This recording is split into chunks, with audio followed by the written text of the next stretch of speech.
What is up guys? Welcome back again to another vlog. So ngayon nga guys, ay bibili tayo ngayon ng mga pyesa para sa ating mga bossing, para sa ating mga client. At ngayon nga guys ay bibili ako ng gulong at mags. Pero yung mags sa akin yun.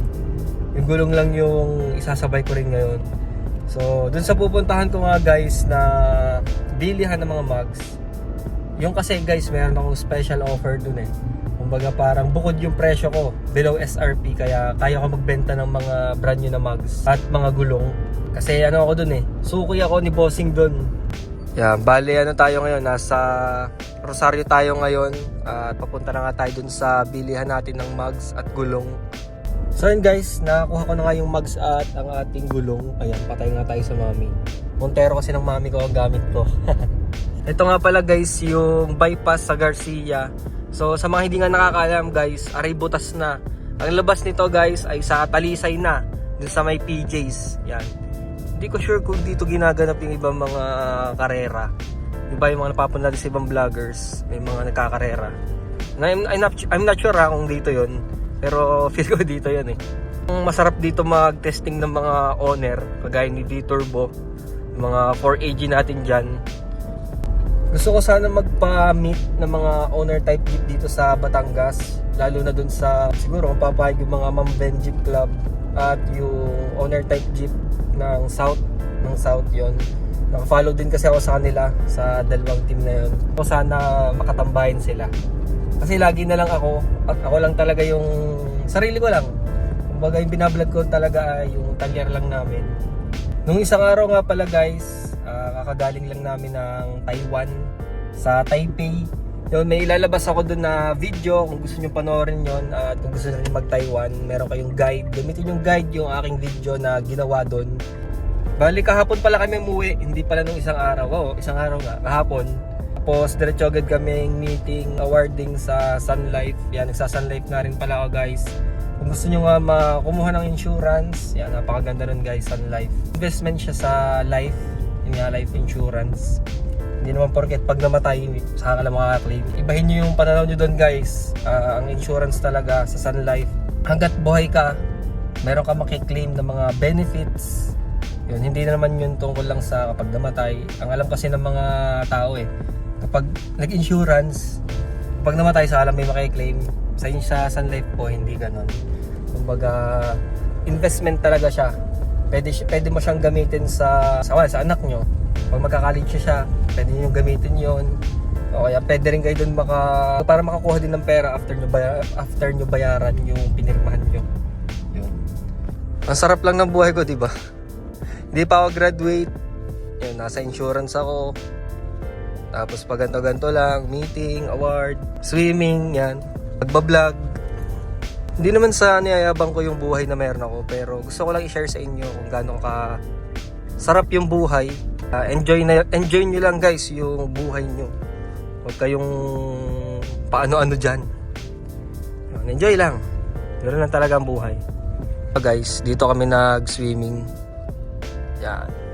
Casa Merlita. Yan. Minsan, kailangan nyo din talaga mag-enjoy, hindi yung puro trabaho. Ayun nga, dyan yung Hilux ng akin. Ay, Montero ng... Ay, Hilux nga. Dito na ako. Hilux ng father ko. Susunduin ko lang sila dito, tapos diretso vlog na tayo ng owner pag uwi. Yan nga guys, yun yung mga pinagdalaman natin dun sa Montero kanina. Ayos din pala tong Montero natin. Yan, dito nga pala kami nag-swimming. Yan. Sarap dito. Atin yan lahat. Rent. Ang dami kami kagabi dito, puro mga Sun Lifers. Yung swimming pool.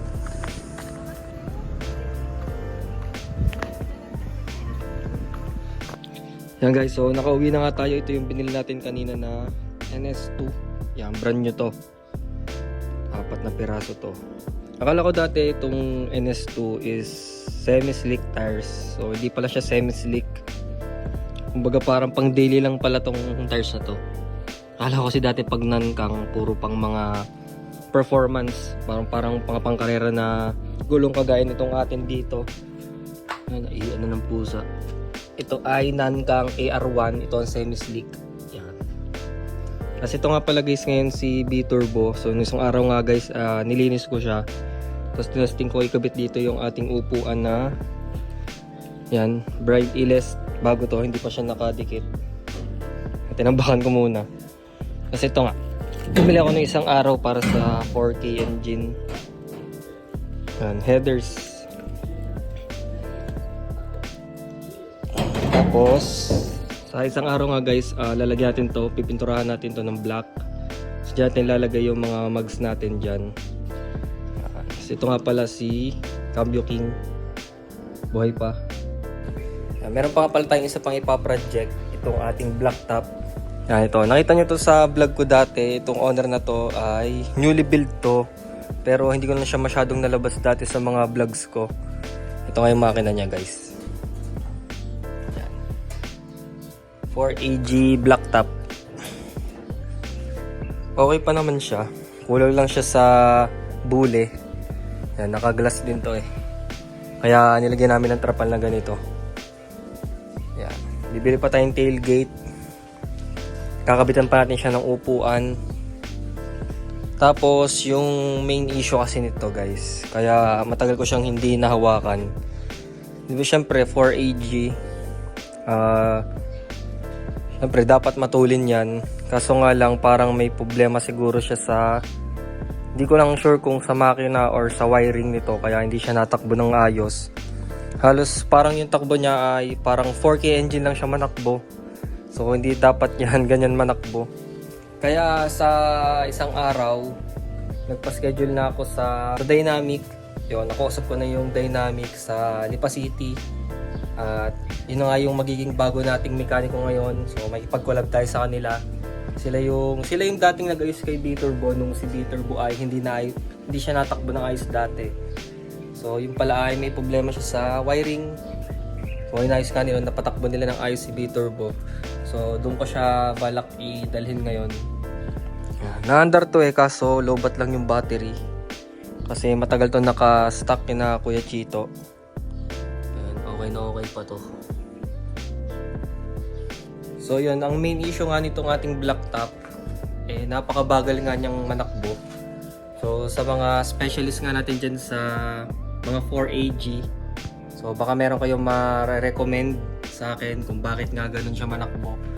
So yung dati kasi, yung ating 4FT nga na pinagawa din natin sa Dynamic, nung tinignan namin yung wiring nung ating 4FT, nakarekta yung sa may fuel pump niya. Na yun yung sabi sa akin ng mekaniko dati na dapat hindi daw siya nakarekta. Kaya pinayos ko sa kanila yung box. Yan, so syempre gusto ko naman na maayos tong black top na to, kaya ito muna ang gagastusan natin ngayon, syempre. Pati yung mga upuan nga niya, yan, ibabalik na natin sa kanya. Yan. So, kaya hindi ko siya gano'n nga nilalabas sa mga vlogs. Kasi ayoko may masabi mga tao na bakit pambagal-bagal nitong 4AG at twin cam. Ayan, naka-headers din to. Naka ano siya, yung torotot. Ayan. Ayan. So, madumi pa nga yung makina niya. Ayan. So, yung computer box niya, nando doon, banda doon. Kaya may takip yan kasi baka mabasa. Yan. So kung meron nga kayo guys na matutulong sa akin about dito sa 4AG na to, so mag-comment down na lang kayo mga boss. Yun nga yung kanyang differential, na palitan na natin siya ng high speed. Kaso nga lang guys, wala pa din. Mabagal pa rin tong ating 4AG black top. Kaya nga mas naisip ko na dalhin ko siya sa mas nakakaalam about dito sa 4AG. So dito ko nga muna tatapusin. So thank you for watching. Don't forget to like, comment, share, and subscribe.